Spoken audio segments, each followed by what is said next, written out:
నమస్తే అండి. కేఎస్బిఎస్ క్రియేషన్స్కి స్వాగతం.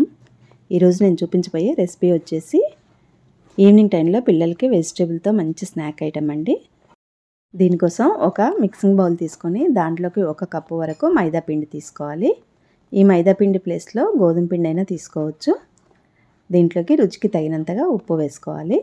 తర్వాత 1 చెంచా వరకు వాముని నలిపి వేసుకోవాలి.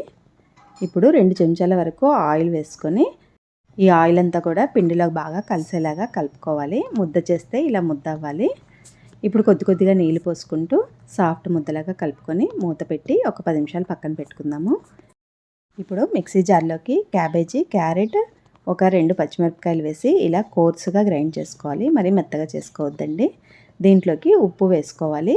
తర్వాత 1 చెంచా వరకు ధనియాల పొడి, 1 చెంచా వరకు గరం మసాలా, ఒక అర చెంచా వరకు వేయించి పొడి చేసుకున్న జీరా పొడి, అలాగే ఒక అర చెంచా వరకు చాట్ మసాలా వేసుకోవాలి. చాట్ మసాలా కంపల్సరిగా వేసుకోండి, చాలా బాగుంటుంది.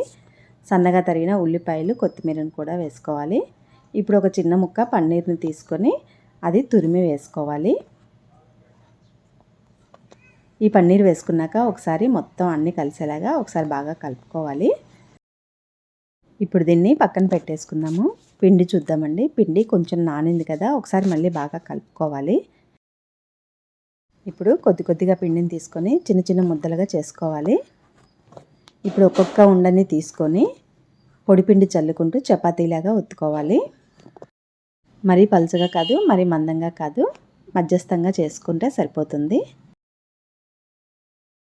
ఇప్పుడు ఇలా చేసుకున్న దాని మీద మనం ప్రిపేర్ చేసుకున్న కర్రీ ఉంది కదా, దాన్ని పెట్టుకోవాలి.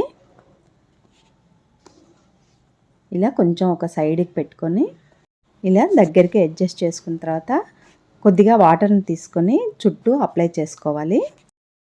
ఇలా వాటర్తో తడిపితే మనకి విడిపోకుండా ఉంటుంది. ఇప్పుడు వీడియోలో నేను చూపిస్తున్న విధంగా ఫస్ట్ అటు ఇటు సైడ్లు మడుచుకోవాలి.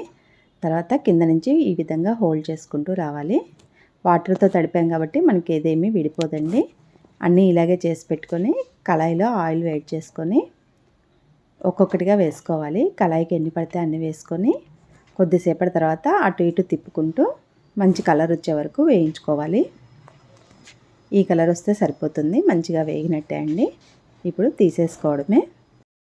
ఈవినింగ్ టైంలో పిల్లలకి పెద్దలకి ఇది మంచి స్నాక్ ఐటమ్ అండి.